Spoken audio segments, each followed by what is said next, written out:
Baankii daldala Itoophiyaa hedduu galateeffannaa taphoota Champions League Awurooppaa marsaa afuraffaa edda taphatamanitti kallattumaan kan nuti dabarru taphni cimaa dorgommii kana Anfield Roaditti Liverpool fi Real Madrid walitti fidee injifannoo Liverpool goolii 1-0 goolabamee jira. Tapha kanaan McAllister goolii injifannoo Liverpool mirkaneessitee galcheetii kan jiru. Egaa taphni kun taateewwan hedduudhaan kan dabaalamee taphatamedha. Tapha kanaan dura morkiin asxoo Real Madrid fi Liverpool waliin taasisan olaantummaa Real Madrid kan ture. Kaleessa garaagarummaa kana hanga tokko Liverpool dhiphiseetii kan jiru. Real Madrid yeroo jalqabaatiif kan inni waancaa Champions League Awurooppaa kanaan mo'ame. Xavi Alonsoon ammoo leenjisaa Real Madrid bara kana dorgommii hundaan tapha lammaffaa mo'amaniiti kan isaan jiranii. Tanaan dura Atletico Madridin mo'amuun isaanii kan yaadatamudha. Barri dorgommichaa erga eegalee asii Liverpool gahumsi inni taphootan tanaan dura asxoo taphateen agarsiisaa ture amansiisaa hin turre. Yaa ta'utii torbee darbee Aston Villa injifachuudhaan gara injifannootti deebi'eeti kan jiru. Gareen kuni kaleessas injifannoo isaa lammaffaa dorgommii Champions League Awurooppaan ammoo galmeessee jira. Goolii eegaan Real Madrid Tuboo Kortaan tapha kaleessaa kanaan gooliiwwan hedduu qoluudhaan gahumsa olaanaa mul'iseeti kan jiru. Hedduu jajamaatis kan jiru. Dursaan taphattoota Liverpool Virgil van Dijk tapha kana booda yaada kennee jira. Nuti gareen keenya tasgabbaa'uu qaba. Tasgabbaa'ee keessumaayyuu faana Arsenal bu'uudha kan nuti qabnu jedheeti kan inni jiru. Torbee dhufu Manchester City waliin kan isaan morkatan Premier League Englandini. Kanaaf garaagarummaan qabxii nuuf Arsenal gidduu jiru daran akka hin bal'anneef of eeggannoo olaanaa taasisuu qabna. Taphattoonni keenya tasgabbaa'uu qabu yaada jedhuudha kan inni kenne. Park de Princetti morkiin Paris Saint-Germain fi Bayern Munich walitti fide injifannoo abbaa dirreen alaa Bayern Munichiin goolii 2-1 goolabameeti kan inni jiru. Tapha kanaan Luis Diaz taphataan duraanii Liverpool lammiin Kolombiyaa gooliiwwan 2 galcheetii jira. Egaa gooliiwwan lameen kana erga galchee booda balleessaa olaanaa raawwateen kaardii diimaadhaan daqiiqaa 45 jalqabaa osoo hin xumuramin dirreedhaa baheeti kan jiru. Tapha kanaan shaampiyooniin Awurooppaa Paris Saint-Germain goolii tokko kan inni boqonnaa booda galchee Neves goolii takkitti injifatamuu jalaa hin baraarre galcheetii kan jiru. Leenjisaan garichaa Luis Enriqueen tapha kana booda yaada laataniiti kan jiranii. Miidhamni taphattootaa hedduu nu yaaddessaa jira yaada jedhuudha kan isaan kennanii. Kanaaf taphattoonni qalbii isaaniitti akka deebi'an akkasumas miidhamarraa bayyanatanii morkii hundayyuu xiyyeeffannoon akka ilaalan nan barbaada yaada jedhuudha kan isaan kennanii. Atletico Madrid Union Saint Glos simachuudhaan nis goolii 3-1 injifatee jira. Yolaan Alvarez akkasumas ammoo Kalagarii fi Lorenten gooliiwwan 3 garee Diego Simooniin leenji'u Atletico Madridiif galchaniiti kan isaan jiranii. Saikes goolii takkitti Union Saint Glos injifatamuu jalaa hin baraarre taphataa galcheedha. Juventus dirree isaarratti kilaba Portugal Sporting Lisbon simachuudhaan nis goolii tokko qixa kan inni ba'e. Vlahovic goolii takkitti Juventus qixa ittiin ba'e yoo galchu Araonis goolii qixxeessituu Sporting Lisbon galcheetii kan jiru. Tottenham Hotspur dirree isaarratti Copenhagen simachuudhaan goolii hedduu 4-0dhaan kan injifate. Tapha kanaan Johnson akkasumas ammoo Odegaard Van de Ven fi Paaliinaan gooliiwwan injifannoo taphattoota galchaniidha. Olympiacos fi PSV Eindhoven goolii tokko qixa kan isaan baanii. Monacoon ammoo dirreen ala Bodo Glimt goolii 1-0 injifachuudhaan deebi'eeti kan jiru. Tapha baay'ee xiyyeeffannoo argatee turenis Arsenal dirreen ala imaluudhaan Slavia Praha goolii 3-0 injifatee deebi'eetii jira. Egaa tapha kanaan Bukayo Saakaan rukuttaa peenaalitiidhaan goolii ittiin dursan yoo galchu imaanaa Victor Yokeresh fudhatee gara dirree kan seene Mikel Merinoon goolii 2dha kan inni galche. Kanaanis egaa Merinoon gahumsi inni keessumaayyuu Arsenal keessatti agarsiisatii jiru jabina garichaati jedhamaati kan jiru hedduu faarfamaa jira kanaaf innis yaada kennee jira keessumaayyuu miirri injifannoo garee keenya keessa jiru tokkummaan nu gidduu jiru akka taphoota hedduu injifannuuf nuuf gumaachee jira jechuudhaan yaada isaa kennee jira leenjisaan garichaa Mikel Arteetaan illee taphataa kana hedduu faarsaniiti kan isaan jiranii imaanaa itti kenname haalaan baachuu taphataa danda'uudha kan isaan jedhan Mikel Morinooni kanaaf egaa Arsenaal goolii 3-0dhaan dirreen ala imaluudhaan yoo injifatu riikardiiwwan hedduullee fooyyeseeti kan jiru gareen kuni keessumaayyuu taphoottan 8 walitti aansee dorgommii hundaan taphateen goolii osoo hin keessummeessin imalaati kan jiru kun ammoo riikardii yeroo dheeraa dura Arsenaal galmeessedha bara 1903 ture Arsenaal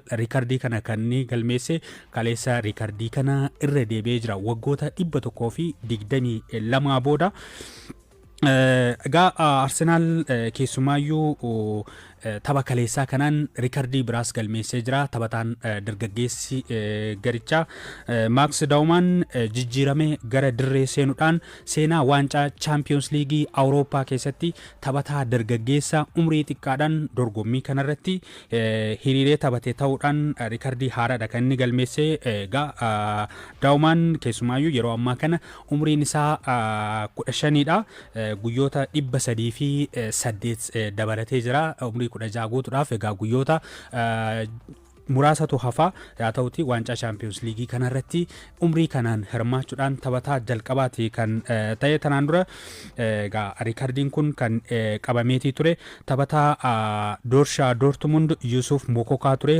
waggaa 16 fi guyyoota 18 ture kan inni riikardii kana galmeesse riikardii kana garuu Dauman irraa fudhateetii kan jiru sadaffaa irratti kan argamu ammoo yaa maalii egaa taphattoonni kunniin dargaggummaa isaaniitiin waancaa Champions League Awurooppaa kanarratti hirmaachuudhaan kan isaan riikardii kana galmeessanii walumaa galatti egaa Arsenaal gahumsi inni bara kana agarsiisatii jiru dorgommii hundaatiin gahumsa baay'ee adda ta'edha jedhamuudhaan jajamaatii kan jiru namoonni hedduun illee garee kana hedduu dinqisiifachaatii jiru taphattoonni hedduun jalaa miidhamaniitii kan jiranii yaa ta'uti gareen kun baay'ina taphattootaa qabutti fayyadamuudhaan miidhama taphattootaaf hedduu akka hin dhiphanne kan agarsiisudha kanaaf kaleessas dirreen ala goolii 3-0dhaan kan inni injifateetii deebi'e taphoonni Champions League Awurooppaa kun har'as itti fufuudhaan ni taphatamu taphoota har'a taphataman keessaa Chelsiin gara Azerbaijan imaluudhaan Karabaag waliin morkiin taasisu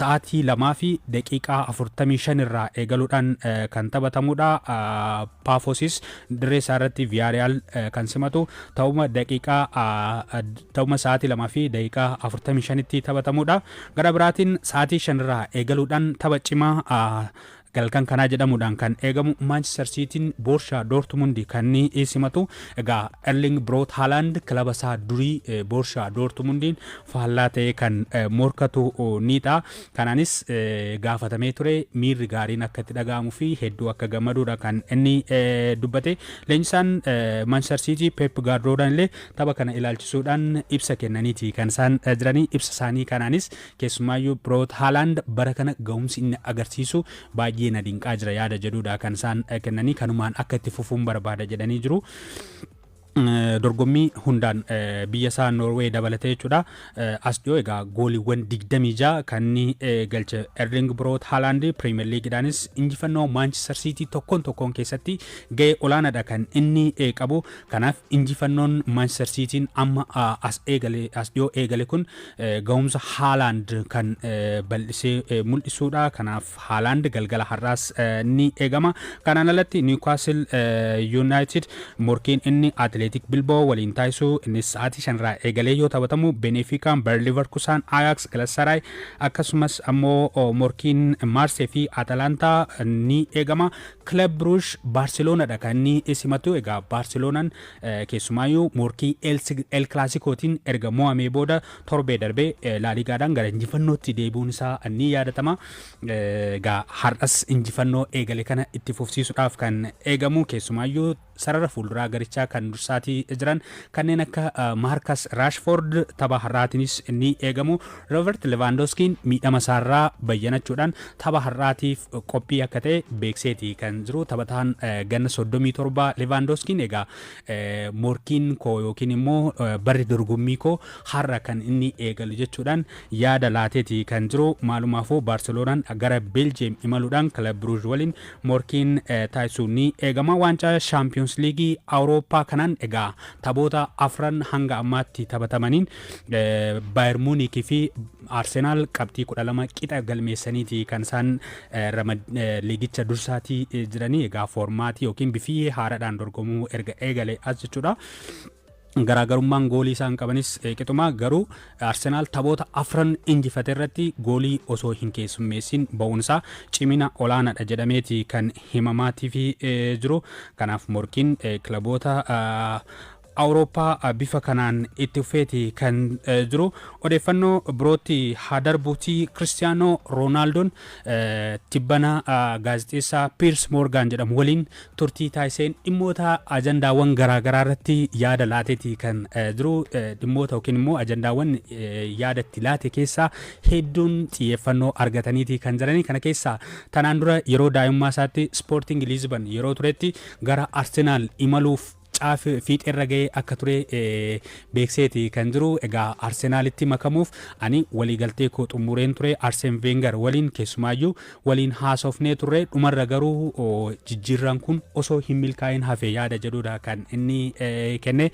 Egaa tarii Cristiano Ronaldoon Arsenal ammas gahumsa olaanaa irratti akka argamuu fi Premier League England bara kana injifachuuf gahumsa olaanaa akka qabu eereeti kan inni jiru. Piers Morgan waliin turtii taasise kanaani. Kanaan alatti waancaa addunyaa injifachuu dhabuun isaa gahumsi isaa akka madaalee beekseeti kan jiru. Gahumsi kan koo taphoota 6 yookiin ammoo taphoota 7 waancaa addunyaa tokko irratti taphatamaniin hin madaalamu. Ani abjuun koo waancaa addunyaa injifachuu miti yaada jedhudha kan inni kenne. Kana yeroo dhiyootti illee kubbaa miilarraa soorama akka ba'u beekseeti kan jiru Cristiano Ronaldooni. Egaa Cristiano Ronaldo gahumsa kilaba isaa duraanii Manchester United ilaalchisuudhaanis yaada laateeti kan jiru. Manchester United yeroo ammaa kana ijaaramaa jira. Leenjisaan garichaa Ruben Amorim garicha ijaaruuf carraaqqii olaanaa taasisaati kan isaan jiranii. Garuu waancaa Premier League fudhachuudhaaf ammas garichi qophii miti baay'ee hafa yaada jedhudha kan inni kenne. Egaa Cristiano Ronaldo yeroo ammaa kana kilaba Saudi Arabiyaa Al Nassr keessatti gahumsa addaati kan agarsiisaati jiru. kubbaa miilatiin goolii 1000 galchuudhaaf karoorfateeti kan inni hojjechaati jiru.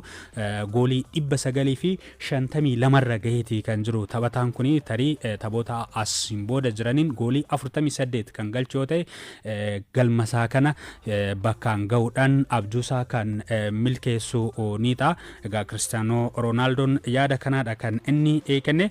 Odeeffannoon koo taanu taphataan dargaggeessi Paris Saint-Germain Desiree Doué badhaasa Golden Boy injifachuusaa himameeti kan jiru. Lammiin France Doué Paris Saint-Germain waliin waancaa Champions League akkasumas ammoo liigii French fi dorgommiiwwan biroo injifachuun isaa kan yaadatamudha. Bara 2024-25 keessa gooliiwwan 16 galchee jira. Gooliiwwan 16 ammoo hiriyoota isaatiif mijeessee laatee jira. Yeroo gaariidha kan inni dabarse. Badhaasichi taphattoota umrii 21 gadiitiif kan inni kennamu. Gaazexaa ispoortii Itaalii Tuutoo jedhamuudha kan badhaasa kana kennu. Bara kana ammoo yeroo 23ffaaf badhaasichi kan qophaa'e. Gama dubartootaatiin ergisaadhaan Arsenaal irraa gara Brighton kan imalte lammiin England Michelle Ayamang injifattee jirti. Egaa badhaasichi taphattoota injifatan haa ifoomsu malee guyyaan badhaasichi kennamu muddee tokko akka ta'e qopheessitoonni sirnichaa beeksaniiti kan isaan jiranii.